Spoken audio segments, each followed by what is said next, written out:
मैं अब राजेश भाई आपके पास आ जा रहा हूँ। राजेश भाई साहब, ये एक अजीब कल एकदम से जिसको कहते हैं गुगली कही है, बीजेपी इतनी जल्दी 3-4 महीने पहले ही सीटें अनाउंस कर दे रहा, हालांकि सांकेतिक हैं 39 और 21, लेकिन वो ये कह रहे हैं, उनका एक्सप्रेशन दिया जा रहा है कि हम कर्नाटक में हमने लास्ट मिनट किया था, यहां हम सबको जल्दी जल्दी दे देंगे। इसका इसका चुनावी अर्थ क्या है, जरा एक तो आपसे ये समझना है। दूसरा, कल ये हुआ और आज जैसी खबर आ रही है कि काफी लोग राजस्थान में पटेल साहब एक कोई हैं जो जो ज्योतिरादित्य जी के बहुत घनिष्ठ थे, वो वापस कांग्रेस ज्वाइन कर रहे हैं आज, या कर लिया है काफी बड़े काफिले के साथ। हालचाल क्या है मध्य प्रदेश के, आपसे फर्स्ट हैंड जरा समझ लो। धन्यवाद आनंद जी। देखिए, अभी जो कल भारतीय जनता पार्टी ने मध्य प्रदेश और छत्तीसगढ़ में जिन सीटों पर अपने उम्मीदवारों का ऐलान किया है, तो वो मेरी नज़र में कोई बहुत चौंकाने वाली बात नहीं है। और चौंकाने वाली बात इसलिए नहीं है कि देखिए, 103 सीटों पर उन्होंने अपने ऐलान किया है, उसमें से 230 में से 103 सीटें भारतीय जनता पार्टी ने पिछले चुनाव में कांग्रेस से हारी थी। अब उसमें से उन 103 में से 39 सीटों पर उन्होंने भारतीय जनता पार्टी के प्रत्याशियों का ऐलान कर दिया। उसके दो कारण। पहला कारण तो ये है कि जो पिछली सीटें भारतीय जनता पार्टी हारी थी, उसमें मार्जिन कम था। यानी पार्टी ये मानती है कि जिन इलाकों में वो हारे हैं, वहां अगर थोड़ी सी मेहनत करते तो शायद जीत सकते थे। और दूसरा कारण ये है, मैंने शायद, अगर मुझे ठीक याद आता है, तो आपकी पिछली डिबेट में कहा था कि मध्य प्रदेश में बीजेपी में कम से कम, आपने तो 3 बीजेपी का नाम सुना दिया, लेकिन 5 प्रभारी हैं यहाँ पे। और वो यहाँ के एक वरिष्ठ नेता हैं रघुनंदन शर्मा, जो ये कहते थे कि मध्य प्रदेश की बीजेपी द्रौपदी की तरह है, जहां 5 प्रभारी कोई काम ही नहीं कर रहे हैं, कोई आउटपुट नहीं है। इसके बाद 2 अश्विनी और भूपेंद्र यादव, 2 लोगों को और इस मोर्चे पर लगाया गया। हालांकि उन्हें अमित शाह का आदमी माना जाता है। तो इस तरह से ये 5 के बाद ये छठवां एक अलग उठा गया। अब 6 ये हो गए। इसके बाद शिवराज सिंह चौहान 7वें, ज्योतिरादित्य सिंधिया 8वें, ग्वालियर चंबल संभाग में नरेंद्र सिंह तोमर, वीडी शर्मा जो प्रदेश अध्यक्ष हैं, नरोत्तम मिश्रा, मालवा में कैलाश विजयवर्गीय। तो इस तरह से कई ऐसे, प्रभात झा, ऐसे ऐसे छोटे छोटे स्थानीय क्षत्रप हैं जो अपने अपने गुटों के साथ चल रहे हैं। तो ऐसे में प्रदेश में लगातार 20 साल तक सत्ता में रहने के बाद जो एक राजरोग आप कह सकते हैं, कि जो आंतरिक कलह जो है वो एकदम उजागर है। कल भी हमने देखा कि जब नामों की घोषणा हुई तो प्रदर्शन होने लगे, एक दो जगहों के तो वीडियो भी हमने देखे हैं।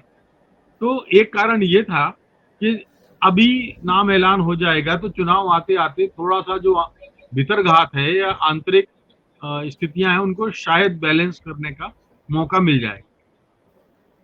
छत्तीसगढ़ में भी उन्होंने, आपने देखा है कि छत्तीसगढ़ में भी उन्होंने 21 सीटों पर ऐलान किया है, और ये वही लोग हैं। छत्तीसगढ़ में तो कोई चेहरा भी नहीं है उनके पास। मध्य प्रदेश में तो चेहरे ही चेहरे हैं, 5-7 लोग हैं जो मुख्यमंत्री पद के दावेदार हैं। छत्तीसगढ़ में कोई ढंग का चेहरा भी नहीं है। रमन सिंह को हाशिए पे किया हुआ है। ब्रिजमोहन अग्रवाल जो दूसरे सबसे बड़े ताकतवर चेहरे हैं, वहां उन्होंने हाशिए पे किया हुआ है। तो उन्हें लगता है कि शायद एक आदिवासी प्रदेश में, और मध्य प्रदेश भी देश में सबसे ज्यादा आदिवासियों की आबादी वाला प्रदेश है, और देखिए क्या ही दिलचस्प बात है कि कोई आदिवासी चेहरा मुख्यमंत्री की दौड़ में पार्टी ने नहीं दिखाया है। तो ये बात है। तीसरी चीज ये है आनंद जी कि हाँ, हो सकता है, क्योंकि भारतीय जनता पार्टी को चुनावी प्रबंधन में थोड़ा सा महारत हासिल है, इसमें हमें कोई दो राय होना नहीं चाहिए, और वो अच्छी तरह से अपना चुनावी कौशल दिखाते हैं, बूथ मैनेजमेंट करते हैं। लेकिन स्थिति ये है कि लगातार 20 वर्षों तक करीब करीब एक ही मुख्यमंत्री के रहते हुए जो हालत प्रदेश की है, उसमें एक जबरदस्त एक नकारात्मक लहर जो है वो सत्ता संगठन और सरकार को लेकर है। और ज्योतिरादित्य सिंधिया के भारतीय जनता पार्टी ज्वाइन करने के बाद ये लहर तो जबरदस्त तूफानी वेग से चल रही है। तो इसको हम ये नहीं मान सकते कि अमित शाह अगर आएंगे तो कामयाबी मिल ही जाएगी। कोशिश वो कर रहे हैं। अब मैं एक ही उदाहरण बताता हूँ कि देखिए मुद्दे होते हैं और इस बार जो मुद्दे हैं वो ऐसे जबरदस्त हैं। बेरोजगारी के मसले पर पार्टी नाकाम है, महंगाई रोक नहीं पा रही है, मध्य प्रदेश में देश में सबसे ज्यादा डीजल पेट्रोल महंगा है। बाकी आप देखें तो जो सुशासन की स्थिति है, ये बात सही अभी मिस्टर झा ने कही कि शिवराज ने कुछ अपने प्रशासनिक प्रिय अधिकारियों को जो है लगा दिया है अभी से मोर्चे पर। और वो इसलिए क्योंकि हमने पिछले दिनों, आपको अगर याद हो तो विंध्य इलाके में बड़ा एक मुद्दा उछला था कि वहां के कमिश्नर और एक नगर निगम के कमिश्नर, मतलब आईएएस लेवल के लोग आरएसएस की शाखाओं में जा रहे हैं और वहां वो प्रार्थना कर रहे हैं। तो जब ऐसा वर्गीकरण हो गया हो प्रशासन का, एक वर्टिकल डिवीजन हो गया हो, तो ऐसे में बड़ा मुश्किल हो जाता है क्योंकि आधे अफसर तो कांग्रेस की तरफ ही हो जाएंगे फिर, और हो गए हैं। ये एकदम क्लियर कट डिवीजन है मध्य प्रदेश में। मैं एक उदाहरण के तौर पे, वित्तीय हालत यहाँ की खस्ता है, विकास के काम बहुत ज्यादा हो नहीं रहे हैं। मुख्यमंत्री ने अनुत्पादक कार्यों में लोगों के पैसे का इस्तेमाल किया है। आप देखिए लाडली बहना योजना उन्होंने शुरू कर दी, बूढ़ों को हवाई जहाज से तीर्थ कराने की योजना उन्होंने शुरू कर दी। इन योजनाओं के चलते जो प्रदेश का पैसा है, जो बहुत गाढ़ी कमाई का लोगों का पैसा है, वो व्यर्थ जा रहा है।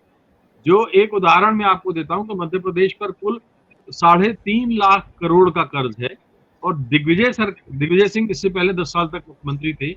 उन्होंने 10 साल में जितना कर्ज लिया था, शिवराज सिंह सरकार ने उसका 16 गुना ज्यादा कर्ज लिया और आउटपुट के नाम पर कुछ नहीं है। और उसमें पिछले 4-5 साल में देखो तो 74,000 करोड़ तो खाली ब्याज चुकाने में गए।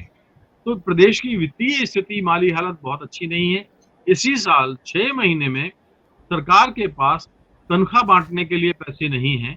हर महीने वो 4,000-5,000 करोड़ का लोन ले रही है। तो ऐसी क्योंकि सिर्फ चुनावी शगुफों पर मुख्यमंत्री और उनकी पार्टी खर्च कर रही है। तो ये जो है लोगों में नाराजगी का सबब है। ये बाकी जो आंतरिक कलह, देखिए ज्योतिरादित्य सिंधिया, एक और उदाहरण देता हूं, फिर मैं अपनी बात अगले चरण में कहूंगा कि चंबल और जो ग्वालियर चंबल संभाग है या जो इलाका है, जो महल के प्रभाव का यानी सिंधिया के प्रभाव का माना जाता है। अब इस बार जो सिंधिया हैं, ज्योतिरादित्य सिंधिया हैं, वो खुद बीजेपी में हैं। तो पिछले 30 वर्षों से भारतीय जनता पार्टी के जो लोग महल से लड़ रहे थे, अब वो महल के साथ आ जाने से ऐसा तो नहीं होगा कि उनके साथ आ जाएंगे। वो अपनी अपनी संघर्ष की क्षमता के साथ ज्योतिरादित्य सिंधिया के प्रवेश का विरोध कर रहे हैं। अब मैं इसी इलाके से नरोत्तम मिश्रा हैं, इसी इलाके से वीडी शर्मा हैं, इसी इलाके से नरेंद्र सिंह तोमर हैं, इसी इलाके से प्रभात झा हैं, इसी इलाके से कई बड़े नेता और भी हैं जो महल के विरोधी रहे हैं। वो दुविधा में हैं कि वो प्रचार करें तो करें कैसे। सारी उम्र मतदाताओं के सामने जाएं तो कौन सा चेहरा लेके सामने जाएं। तो ये एक बड़ी स्थिति है। और ऐसे ऐसे हर इलाके की इलाकाई, क्योंकि मध्य प्रदेश आप जानते हैं 4-5 प्रदेशों का मध्य प्रदेश है। हर टुकड़ा जो है, इलाकाई सूबा जो है, अलग अलग चरित्र का है। मालवा अलग है, महाकौशल अलग है, बुंदेलखंड अलग है, बघेलखंड अलग है। तो सबकी अपनी प्रवृत्ति और प्रकृति है।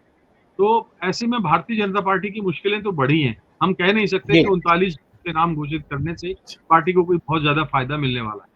जी राजेश भाई, आपके पास आ रहा हूं। आप कुछ कहना चाह रहे थे। आपसे 2 प्रश्न भी हैं हमारे दर्शकों के। एक विंसेंट पीटर जी, वो कह रहे हैं कि ऐसा आपसे ही पूछ रहे हैं स्पेसिफिकली।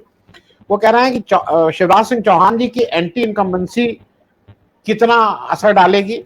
और दूसरा एक और प्रश्न हमारे एक दर्शक पूछ रहे हैं कि उनका कहना है कि कमलनाथ जी का नेतृत्व आक्रामक नहीं है। उनको हर एक क्वेश्चन में थोड़ा बीजेपी का आक्रामकता चाहिए ना, तो आक्रामक नहीं है, जैसे अशोक गहलोत आक्रामक है।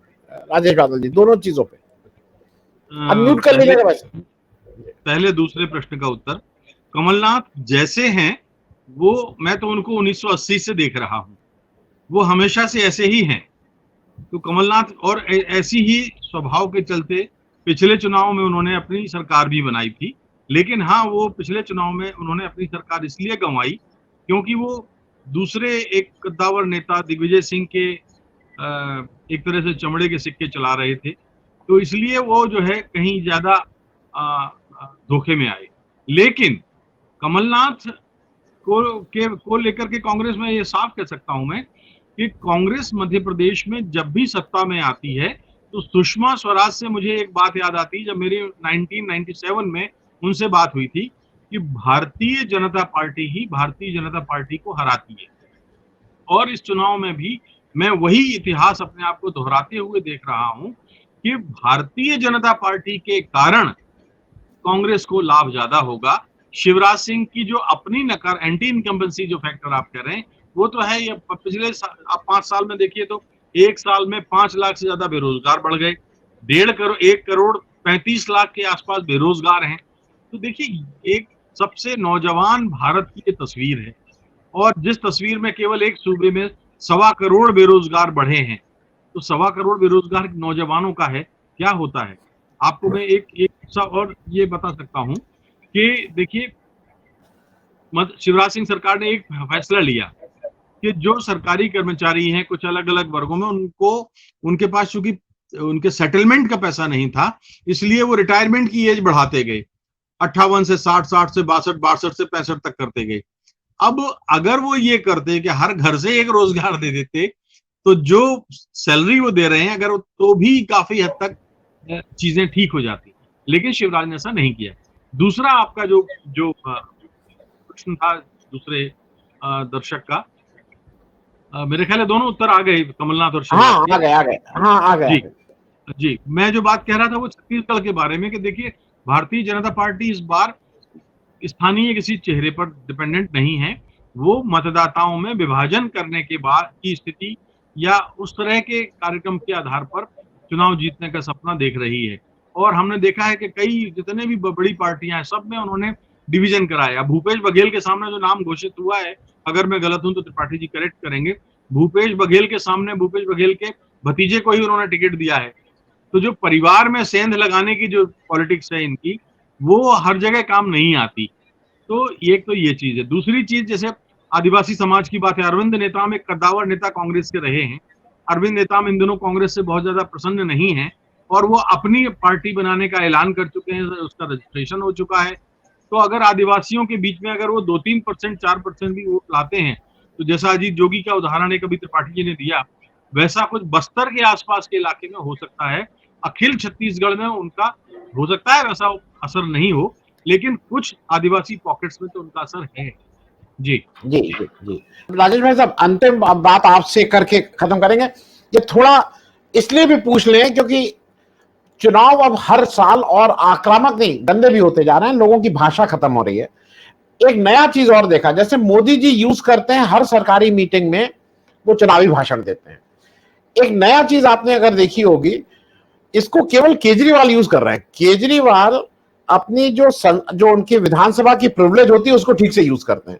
वो विधानसभा के अंदर खड़े होकर अडानी, मोदी, कल जयशंकर जी को उन्होंने तमाम बातें कही, आज मोदी जी को उन्होंने 20 बातें सुनाई।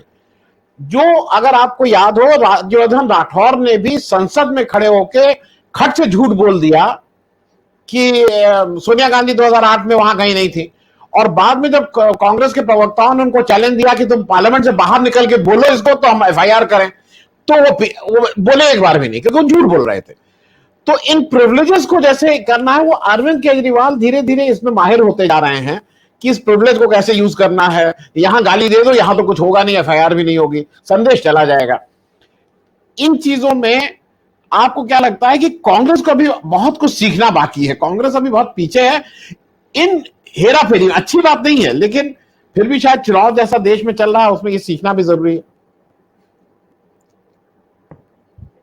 देखिए आनंद जी, ऐसा है कि जब अखाड़े में 2 पहलवान उतरते हैं तो फिर अखाड़े के अपने नियम होते हैं, दांव होते हैं, पैंच होते हैं, सारी उनकी नियमावली होती है और उसके आधार पर वो दांव लगाते हैं और उसका उत्तर भी मिलता है।